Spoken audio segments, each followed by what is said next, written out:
संत कबीर की उलटबासियाँ और उसकी व्याख्या आइए सुनते हैं। ससुरे का पठो संदेश, नहरवा में आग लगी। नाव मरीगे बारी, मरीगे मिर्गा आवाजाही। रान पड़ोसिन उन्हू मरीगे, को मोर बतिया चलाई। दाई मरीगे बाबा मरीगे, जिन मोर लगन धराई। वेदी पर के पंडित मरीगे, जिन मोर ब्याह कराई। सात खंड सत महला जरेगा, बस्तर जरा अनेक। जेठ 3 भुजाई जरी गई, मैं भागी बचुओ धनी एक। दुल्हा मरिगा माड़ो जरीगा, दुल्हिन भई अही बाती। कहिए कबीर सुनो भाई साधो, रोवत चले बराती। इसमें सीधा भावार्थ पर ही जाते हैं।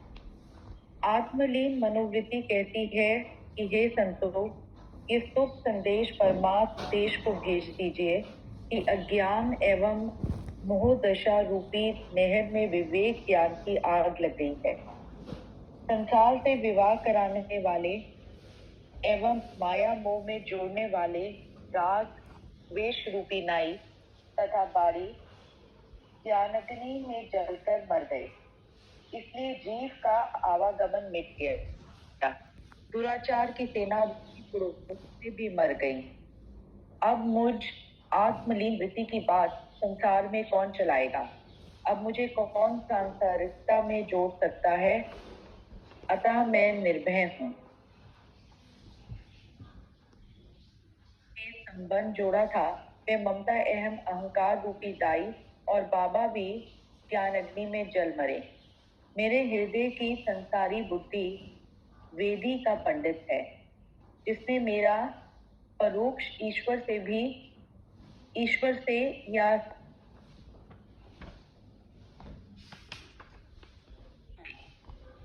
पांच विषय मनोबुद्धि का तत्महला भव्य भवन ये शरीर है। इसका भी मोह जलकर राख हो गया और इस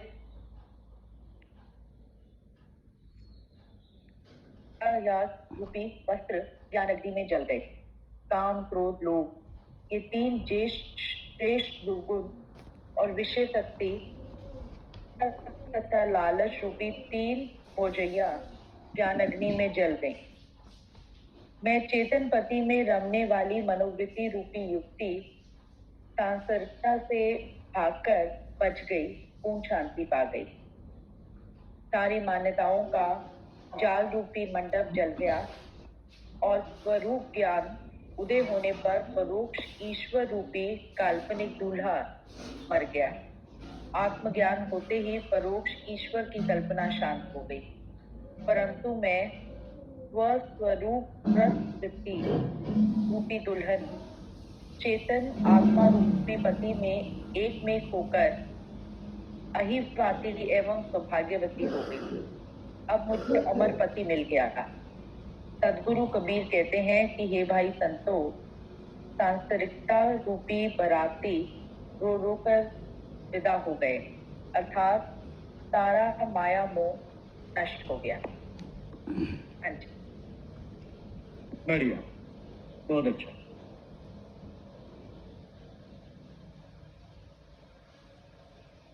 हाँ जी सुरेश जी, आप इसका एक्सप्लेन कर दीजिए पहले। मैं इसका सरल अर्थ कर देता हूँ, फिर इसका गूढ़ अर्थ सरता जी बताएंगे। नहीं आप ऐसा न कीजिए सर, नहीं है ये। नहीं बिल्कुल। तो वो क्या है कि कबीर की भाषा और समय काफी बदल गया है, तो उस हिसाब से वो मतलब जो बहुत सरल मानी जाती थी पहले, अब वो काफी गूढ़ हो गई है ना।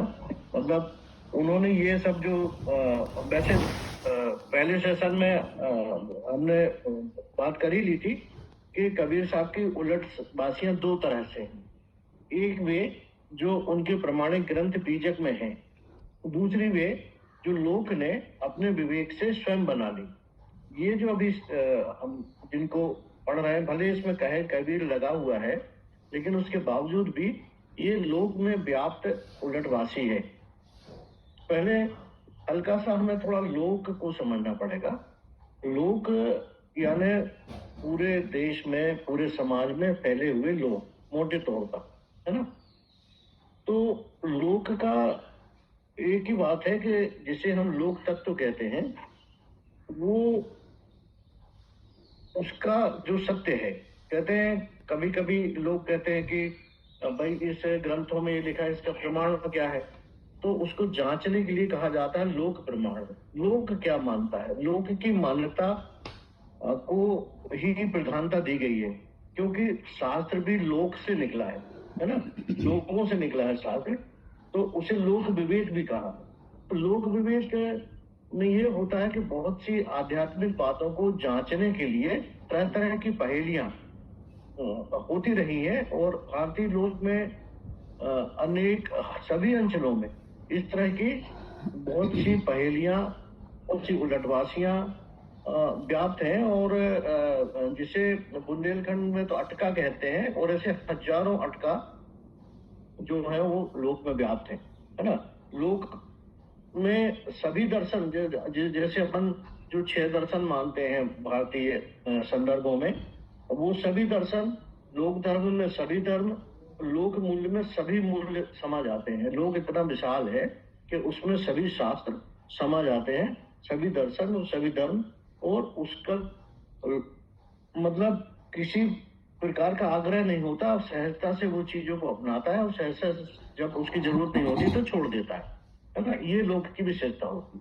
अब ये जो उलटवासी है, इसको यदि एक लाइन में कहा जाए तो वो ये है कि संसार जो है ना, जैसे कहा जाता है कि संसार भाव सागर है, सागर के समान है। सागर का मतलब कि उसमें रत्न भी भरे पड़े हैं, और उसके भीतर बड़े बड़े घड़ियाल मगरमच्छ भी भरे पड़े हैं। तो भाव सागर जो होता है, सागर जो होता है, उसमें सभी प्रकार की चीजें होती हैं, और उसमें हमें रहना होता है ना। तो उसमें हमें बहुत भयावह चीजें भी आएंगी, बड़ी बड़ी व्हेल मछलियां भी आएंगी, मगरमच्छ भी आएंगे, और बहुत अच्छे अच्छे रत्न भी आएंगे। तो सभी चीजों का सामना करते हुए संसार सागर में रहना, इसे भाव सागर कहा जाता है। तो इसका मूल अर्थ, यदि इसको एक लाइन में इस पूरे उलटवासी को कहा जाए, तो उसे कह सकते हैं कि जब ज्ञान प्रकट होता है तो सब बाह्य और निरर्थक चीजें भस्म हो जाती है ना। अब इसको लोक को समझाते हुए संत या लोक क्या कहता है वो इसमें बताया गया है। जैसे वो कहते हैं कि उन्होंने प्रतीक दिया है, संतोष ससुरे का पठवो संदेश, नहरवा में आग लगी। नैहर कहते हैं मायके को, है ना, अपना जो माँ का घर होता है उसको नैहर कहते हैं। प्रतीकात्मक स्वरूप है। ये माना जाता है कि जो मायका होता है, वहां पे कोई भी यदि लड़की होती है तो उसको मोह होता है अपने मायके से, है ना। परंतु यहाँ पे उलटवासी में वो कह रहे हैं कि ससुर को पठवो संदेश, नहरवा में आग लगी। मेरे जो मोह की दशा है, मोह की अवस्था है ना, वहां पे मुझे आग लग गई है। आग लग गई है मतलब मेरे ज्ञान चेत गया है, और मेरी जो मोह की अवस्था है वो नहीं रह गई। जिस तरह से मायके में रहने का जो उसको प्रतीक के रूप में बताया है कि हमको जो मोह होता है अपने माँ के घर का, माता पिता के घर का जिस तरह का मोह होता है, उस अवस्था से मैं विरक्त हो गई हूँ, क्योंकि मुझे ज्ञान की आग लग गई है, ज्ञान का प्रवेश हो गया है। फिर वो कह रहे हैं नाऊ मर गए बारी मर गए मिर्गा आवाजाही। वो कह रहे हैं कि जिस पुराने समय में लोक में जो विवाह लगाता था, वो नाई होता था, पंडित होता था। नाई और पंडित जाते थे, पहले परिवार के सदस्य नहीं जाते थे, वो देख के आते थे ससुराल में कि उनका घर कैसा है, परिवार कैसा है, लड़का कैसा है, वो आकर बताते थे, और उस हिसाब से तो वो ये बता रहे हैं कि नाव मर गए बारी मर गए मिर्गा आवाजाही। वो कह रहे हैं कि जो विवाह लगाने वाला था, मतलब जो इस माया मोह को, यानी विवाह रूपी माया मोह को जो जोड़ने वाला था, जो राग द्वेष से जोड़ता था, क्योंकि विवाह होता है उसके बाद बच्चे होते हैं, फिर तरह तरह से राग द्वेष बनता है, तो उसका प्रतीक उन्होंने बनाया नाई को, कि जो इस राग द्वेष का जो प्रारंभिक व्यक्ति था वो नाई था, वो भी मेरे दिमाग से निकल गया है, कि वो भी मर गया है। मतलब जो जोड़ने वाला व्यक्ति था, राग द्वेष से जो जोड़ता था, वो भी मर गया है। राग परोशन उन्हों मर गए को मोर बतिया चलाई, है ना। अब पहले ये होता था लोक में कि मोहल्ले पड़ोस के लोग रिश्तेदार विवाह के लिए बातचीत चलाते थे। तो वो ये कह रहे हैं कि रान पड़ोसी उन्हों मर गए वो मोर बतिया चलाई, कि जो जो पड़ोसन है और जो ऐसी प्रवृत्ति को लेकर बात है कि जो ऐसी प्रवृत्तियां थी जिन्होंने इस तरह से राग द्वेष में डालने के लिए प्रयास किए थे, वही अब मेरे दिमाग से निकल गई है, समाप्त हो गई है, भस्म हो गई है। फिर उनके दादा है, बाबा हैं, उन लोगों ने जो मेरी विवाह लगाने की व्यवस्था जमाई थी, वो भी अब मेरे दिमाग से निकल गए हैं। उनसे भी अब मेरा कोई लोभ या उनसे किसी प्रकार का मोह नहीं रह गया है ना। फिर बेदी पर के पंडित मर गए जिन मोर ब्याह कराई। उन्होंने कहा कि जो बेदी के पंडित हैं, है ना, संसारी बुद्धि या मेरा विवाह से संबंध जोड़ने के लिए जिन पंडित ने विवाह की बेदी सजाई थी, वो भी मेरे दिमाग से निकल गए हैं। और इस प्रकार से ये जो बंधन है समाज का, परिवार का, ये मेरे ज्ञान आने पर धीरे धीरे समाप्त हो रहा है। अब वो कह रहे हैं साध खंड सतमहिला जरगा बस्तर जरा नहीं, है ना। तो वो कह रहे हैं कि खंड सतमहिला कबीर साहब के दर्शन में कहा गया है शब्द, स्पर्श, रूप, रस, गंध, मन और बुद्धि को, है ना। तो वो कह रहे हैं सात खंड से मतलब ये सब जो चीजें हैं, 5 विषय हैं, काम, क्रोध, मोह, अहंकार, ये सब जो चीजें शरीर में थी ये भी मर गई हैं, ये भी अब समाप्त हो गई हैं, है ना। जेठ 3 भौजाई जर गई, मैं भागी बची धनी एक। वो कह रहे हैं कि मेरे जो काम, क्रोध, लोभ कहा जाता है ना, उसको उन्होंने जेठ कहा है, यानी अपने पति का बड़ा भाई। उनके पति के जितने बड़े भाई होते हैं उनको जेठ कहा जाता है, ज्येष्ठ। तो वो काम, क्रोध, लोभ रूपी जो ज्येष्ठ है वो भी जो अब मेरे से समाप्त हो गए हैं। और भौजाई कहा है जो भाभी होती है, भाई की पत्नी होती है, या जो ससुराल में जाने के बाद जो बड़े भाइयों की पत्नियां होती हैं, वो भी अब मेरे बीच में, अब मैं अकेली बची हूँ। इसका मतलब है ना, अब इसका मतलब ये हुआ कि मेरे व्यक्तिगत संसार के इर्द गिर्द ताना बाना, जितना भी सामाजिक ताना बाना है, और जितने लोभ, मोह, द्वेष, काम, क्रोध, अहंकार, जितनी भी चीजें ये थी, ज्ञान के उदय होने से ये धीरे धीरे सब चीजें समाप्त हो गई हैं। अब वो आगे कह रहे हैं कि दूल्हा मर गया, मानो जल गया। अब वो कह रही है, आगे वो कह रही है कि ये सब तो मर ही गए, है ना। जो मुझे राग द्वेष मोह में ले जाने वाली व्यवस्था थी वो तो मर ही गई, परंतु दूल्हा भी मर गया, है ना। तो दूल्हा का मतलब ये है कि वो जिस से विवाह होने वाला था, उसका मतलब उसका जो प्रथम सोपान था, जिसके कारण आगे की उसकी दुनिया खड़ी होती, वो भी अब मर गया है। और जो मंडप के नीचे, यानी इस पूरे समाज के नीचे जो ये पूरी व्यवस्था चलती है, जो मंडप बनाया जाता शादी में, उसके नीचे की सारी व्यवस्थाएं समाप्त हो गई हैं। और जो दूल्हा भी मर गया है, लेकिन अब इसमें वो बिल्कुल कहते हैं कि दुल्हन भई अहिवाती, वो ये कह रहे हैं कि दूल्हा भी मर जाने के बाद विधवा हो जाती है, लेकिन वो कहते हैं दूल्हा के मर जाने के बाद सौभाग्यवती हो गई है ना। तो उसका कहे कबीर सुनो भाई साधु रोवत चले बराती। और ऐसी अवस्था में जब वो ज्ञान को प्राप्त हो गई है, तो इस संसार सागर में डालने वाले जो बराती हैं, जो जन समुदाय है, वो बड़े निराश हो गए हैं, क्योंकि वो अब ज्ञान को प्राप्त हो गई है। और वो इस पूरी जो सामाजिक व्यवस्था है, वैवाहिक व्यवस्था है, पारिवारिक व्यवस्था है, जिसके कारण उसको लोभ, मोह, क्रोध वगैरह आते हैं और जीवन कष्टों की तरफ, या ये कहना चाहिए कि जो संसार सागर में जिस तरह से डूबता है आदमी, तो मेरे अंदर ज्ञान का प्रकट हो गया है। और जब ज्ञान का प्रकट हो गया है, तो ये जो आजू बाजू की जितनी भी चीजें हैं वो भस्म हो गई हैं। ये बात बताने के लिए इस उलटवासी को कहा गया है कि जब ज्ञान प्राप्त होता है, जब सत्य की प्राप्ति होती है, तो जो बाह्य चीजें हैं वो नष्ट हो जाती हैं। उसको थोड़ी मनोरंजक उदाहरण के साथ उन्होंने पेश किया है, विवाह का और आपसी रिश्तेदारों का के प्रतीकों को लेकर कबीर ये कह रहे हैं। तो मूल रूप से बात यह है कि स्वरूप, जैसे कहते हैं स्वरूप, अपने स्वयं का ज्ञान हो जाना, आत्मज्ञान हो जाना, आत्म तत्व का ज्ञान है, जब आत्म तत्व का ज्ञान हो जाता है, हमें ज्यादातर हम सभी को अपने स्वरूप स्थिति के बारे में ही पता नहीं होता कि मैं क्या हूँ। मेरे इवन मेरी शारीरिक स्थिति क्या है, मेरी मानसिक स्थिति क्या है, मेरी भावनात्मक स्थिति क्या है। तो बार बार कबीर साहब और दूसरे भी संत बार बार अपने ऊपर सेंट्रलाइज होने को कह रहे हैं और बाहर चीजों से दूर होने को कह रहे हैं। और इसीलिए वो मंदिर की कभी मूर्ति की, कभी तीर्थ की, कभी उनके उनको ये नहीं है कि हमें इन चीजों की आलोचना करना। उनको उनका कहना है कि जैसे जैसे आप बाहर जाते जाओगे, अपने आत्म तत्व से हटते जाओगे, आप एक प्रचार तंत्र में फंसते चले जाओगे। उससे बचाने के लिए वो सारी यात्राओं को अपनी तरफ मोड़ देने का उपक्रम करते हैं। और चूंकि लोग पढ़ा लिखा नहीं था, इसलिए वो शास्त्र तो पढ़ नहीं सकते थे किसी प्रकार का। गुरुकुल उनके लिए बंद थे, सभी प्रकार के ज्ञान के दरवाजे जितने भी थे। इसलिए संतों ने उन्हीं की भाषा में, उन्हीं की उदाहरण के साथ, उन्हीं के प्रतीकों के साथ, जिस बात को वो बिल्कुल सरलता से समझते थे, अपनी इस मूल बात को कहा है, जो कि शास्त्रों में बहुत गूढ़ तरीके से बताई गई है। इसलिए उन्होंने बहुत सरलता से लोक का सहारा लेते हुए, कहावता का सहारा लेते हुए, अटका का सहारा लेते हुए, पहेलियों का सहारा लेते हुए, प्रतीकों का सहारा लेते हुए, उनके आसपास होती हुई जो घटनाएं हैं उनका सहारा लेते हुए ये बताया है कि जब ज्ञान प्रकट होता है तो व्यर्थ चीजें, आसपास की चीजें नष्ट हो जाती हैं।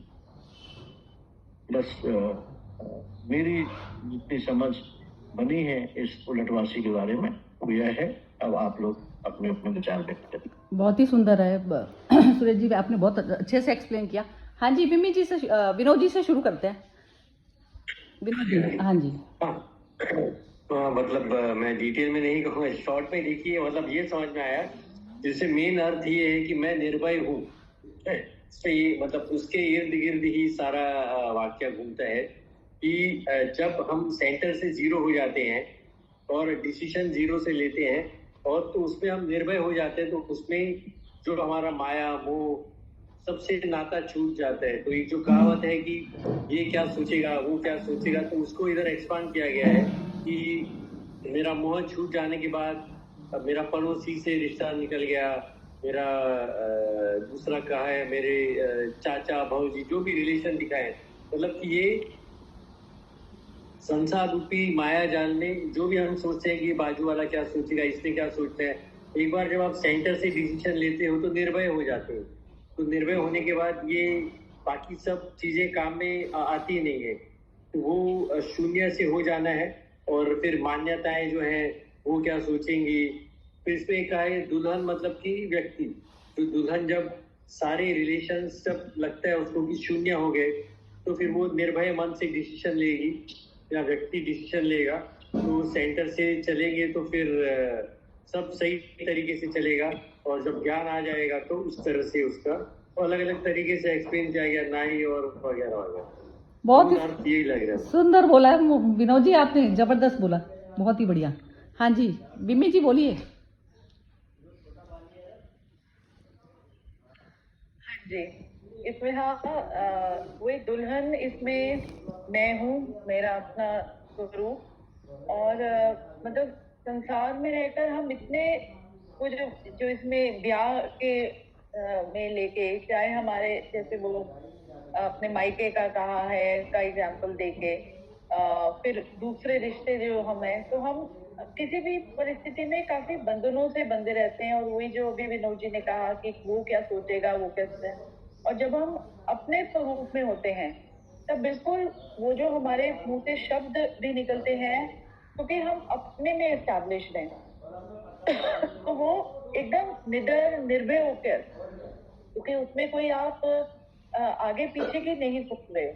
तो वही यहाँ पर कहने की है कि और जो सुरेश जी ने भी कहा कि हम बहुत बार हम जैसे वो एक प्रचार तंत्र में फंस जाते हैं कि अपना स्वरूप में दिखा के दूसरे को खुश करने के उसमें या दूसरे के अनुसार एक्ट करते हैं। तो उससे उन चीजों से हमें अलग होना है। और जो मेरा अपना मूल स्वरूप है उसमें यदि मैं करके कोई भी काम करूंगी तो एक तो निर्भयता भी आएगी, एक फ्रीडम, एक सेटिस्फैक्शन, मतलब जैसे वो ये है ना कि आप जब एकदम खाली हो तो आप हल्के हो, और हल्के हो तो आप वही एक एलिवेटेड पोजीशन पर हो। तो वही है कि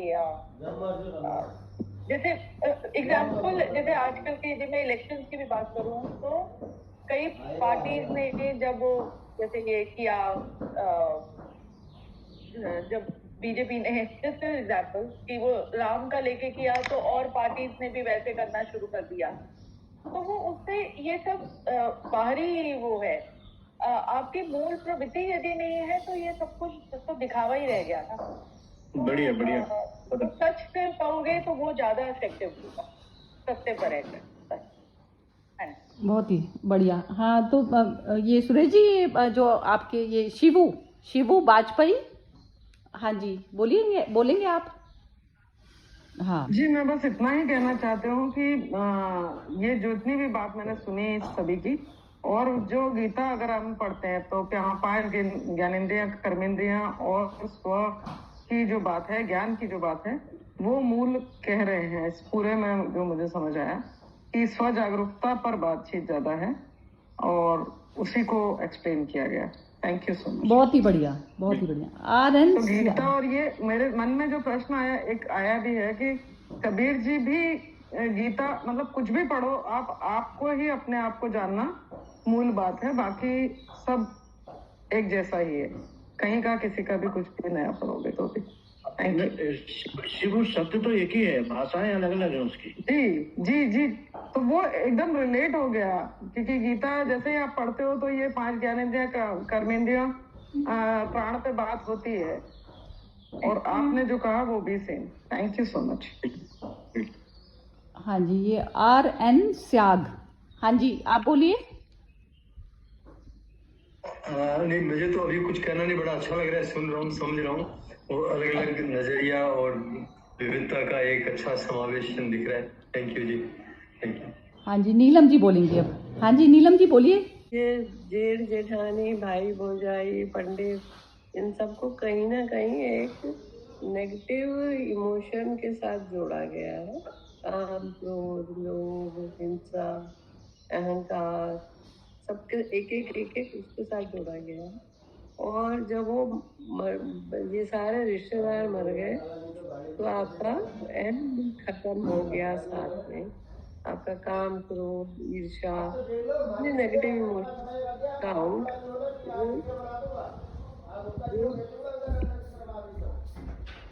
आवाज आ रही है किसी। हाँ, इन सारे नेगेटिव को एक रिश्तेदार के साथ उसको वो करके रिलीज करके छोड़ा गया। जब ये छूट जाता है तो आत्मा शुद्ध बुद्ध हो जाती है, निर्मल हो जाती है, और आपका ध्यान उस भगवान की तरफ जाता है, और आप उसके साथ भी हो जाते हैं। बस यही समझ आए। हाँ, तो ये चलिए मैं बोलती हूँ। ये इसमें यही है कि जैसे वो जो एक वीना ने कहा ना, मेरे तो गिरधर गोपाल दूसरों ना कोई, तो ये जो दुल्हन हो गया अहंकार भाव, और दूल्हा हो गया जो आत्मा पे जाना। तो वो मेरा अपना सच्चा मिलन किससे होना है, मैटर ये करती है जो पराया जगत। इसमें पराया जगत में जो जगत दिखाई देता है वो जगत नहीं, जो मेरा अपना शरीर है वही मेरे से पराया है। तो जो सारी जो बारात है ना, दूल्हा दुल्हन मिल गए तो फीकी पड़ी बारात। तो बारात जैसे ही अहंकार भाव को ये पता चला कि मेरा तो दूल्हा कौन है, तो बस वो उसमें मर्ज होने के लिए तैयार हो जाता है। तो उसमें जो सारी जो हमारी वृत्तियां हैं, जितनी भी काम, क्रोध, मद, लोभ की, तो ये सारी बारात है। ये टोटल जितना भी विचार भी आता है हमारा, तो विचार भी हमारा शरीर भाव से ही आता है ना। तो जो शरीर भाव ही हमारा है, तो उसमें नेगेटिव पॉजिटिव का लेना देना नहीं है। पॉजिटिव भी यदि अहंकार भाव में रहकर यदि पॉजिटिव भी आप करते हो तो वो भी नेगेटिव है, क्योंकि अहंकार भाव ही जो है वो हमें, वो दुल्हन जो अपने प्रेमी के लिए तड़प रही है, तो वो अवस्था जो है आनी जरूरी है। तो दूल्हा दुल्हन एक हो गए उसमें, वहां पर अलग नहीं बचा कुछ भी। तो वो परम चैतन्यता की जो दशा होती है वो होती है। तो वो जैसे कहते हैं ना, जो परायापन होता है, हम पराये रिश्ते जितने भी निभाते हैं ना, संसारिक रिश्ते, तो वो परायापन है। मतलब जैसे कि कोई एक स्त्री का पति कोई और है और वो प्यार किसी और से कर रही है, तो वो अवस्था होती है हमारी। इवन चाहे हमारे अपने बच्चे हो गए, चाहे अपना हमारा जो संसारिक पति है वो हो गया। संसारिक पति भी बता दिया ना इसमें कि जो है दुल्हन जो है वो वैसी हो जाती है, तो मतलब विधवा हो जाती है, तो भी जो है वो है, तो वो उसके बाद में ही वो मुक्त होती है एक तरीके से। तो जो संसारिक नाते हैं, जो फिजिकल जो शरीर भाव में जो जीता है मनुष्य, वो अपना पराये में जीता है। एक दूसरा मन के लेवल पर जीना होता है, वो भाव अभाव में जीता है। हमेशा जो भाव भी जो दशा होती है, तो भाव दशा भी शून्यता पे जब आ जाती है हमारी, तब हमको उसकी अपने रियल पति की प्राप्ति होती है। तो उसने मीरा ने कहा ना कि जैसे पंडित ने रोका उनको उसमें जाने के लिए कि यहाँ पर स्त्रियों का जाना वर्जित है, तो उन्होंने कहा कि मैं तो सिर्फ कृष्ण को ही जो है वो मानती हूँ पुरुष, बाकी तो सब जो है स्त्रियां हैं।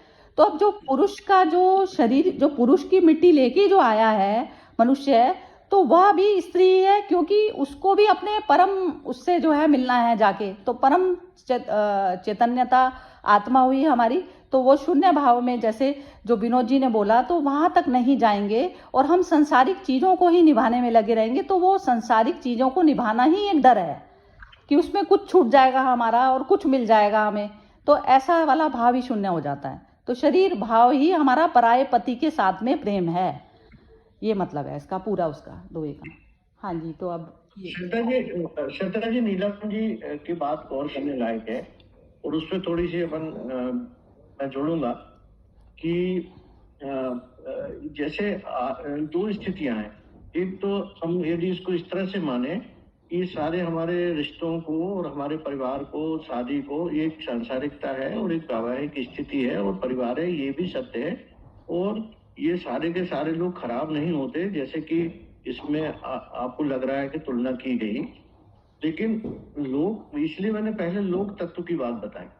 लोक में जो मान्यताएं हैं उसका उदाहरण लिया है उन्होंने, कि लोक में सामान्यतः जो मान्यताएं थी उस समय प्रचलित, इस दृष्टि से नहीं बताया गया है कि वो उनको एक नकारात्मक रूप बताया गया है।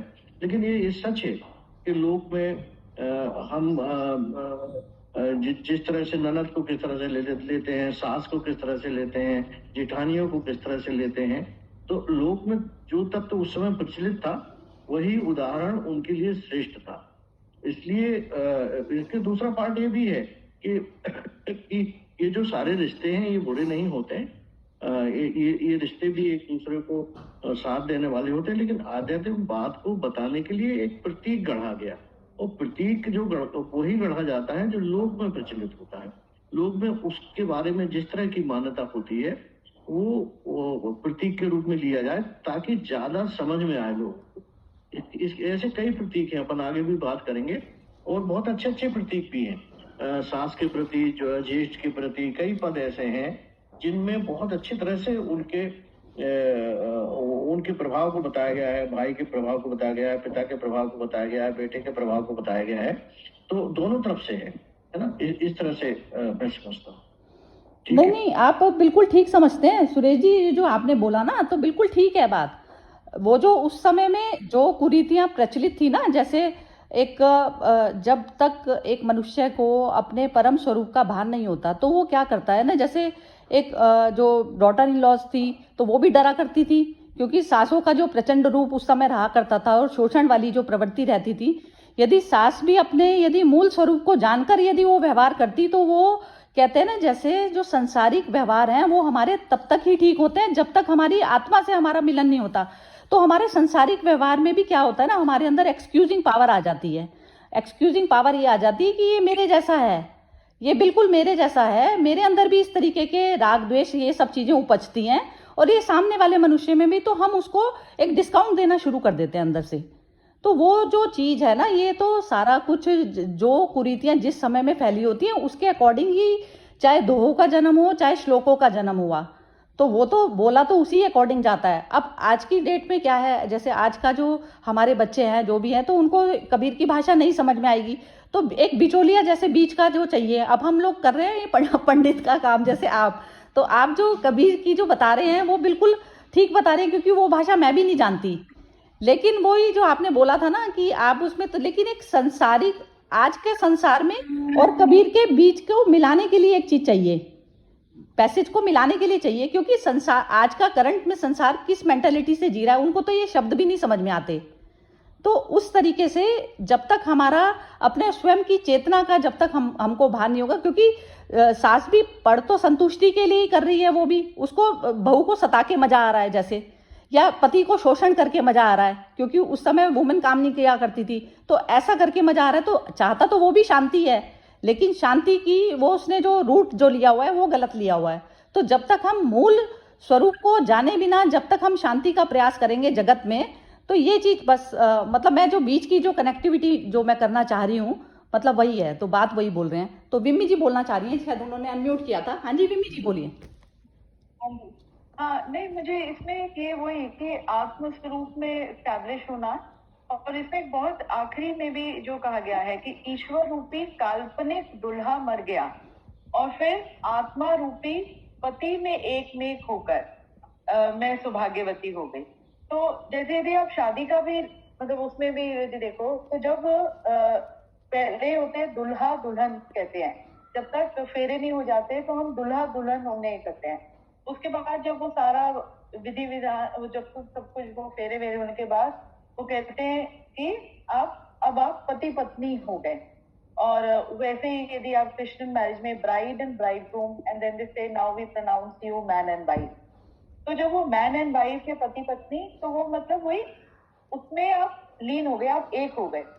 तो मुझे लगता है कि हाँ, तो वही किसी भी परिस्थिति में जब तक आप अलग हो उस स्थिति से, तो आप अपना ट्रूपन या आप उसमें वो 100% भी नहीं दे पाओगे, और जो भी कुछ कर रहे होगे वो ऊपरी कर रहे हो ना, तुम्हें वो जैसे अंदर से तुम भी शीतल नहीं हो रहे, और जो उसका इम्पैक्ट है क्योंकि आप 100% नहीं दे रहे, तो वो नेचुरली वो वैसा नहीं है।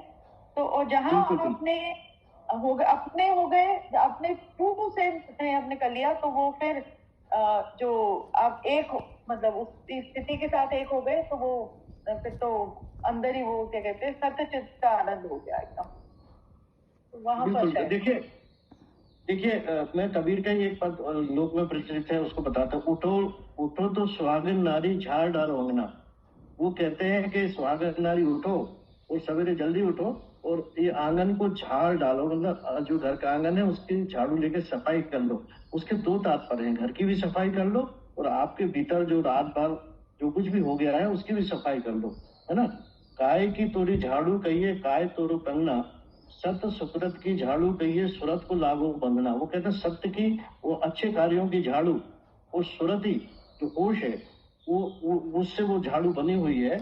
भीतर तोरे बाबा बैठे जेठा बैठो अंगना, है ना। वो कहते हैं भीतर तेरे दादाजी है जो ससुर है वो बैठे हुए हैं, बाहर जेठ बैठा हुआ है। साधु संत में वेदी मिल गए सतगुरु मिल गए सजना। एक जगह वो ये भी कहते कि तेरे भीतर हृदय के भीतर तेरे ससुर बैठे हुए हैं, बाहर तेरे ज्येष्ठ बैठे हुए हैं और सदगुरु तेरे सजना है। एक प्रतीक को वो इस पॉजिटिव वे में भी कहते हैं, है ना। तो सत्संगत में निष्दिन रहिए विषय न करियो संग। वो कहते हैं कि इस तरह के सत्संगम में हमेशा बने रहें, है ना। तो वो दोनों तरह की बातें प्रतीकों में आती हैं। बहुत बढ़िया। हाँ जी चलिए सुरेश जी फिर खत्म करते हैं आज का, क्योंकि टाइम पूरा हो गया तो वो बीच में आधी बात रह जाती है। हाँ नीलम जी कुछ बोलना चाहती हैं तो बोलिए, आपका अनम्यूट किया हुआ है आपने। मैं ये बोल रही थी कि सास बुरी या ननद बुरी, वो तो एक लोक प्रचलित एक तरह से कभी ठीक है कभी गलत है, एक तरह से मजाक की तरह लिया जाता है। पर एक्चुअली तो हमारे दुनिया के रिलेशन हैं वो कितने भी अच्छे हों, वो हमको ईश्वर से दूर करते हैं।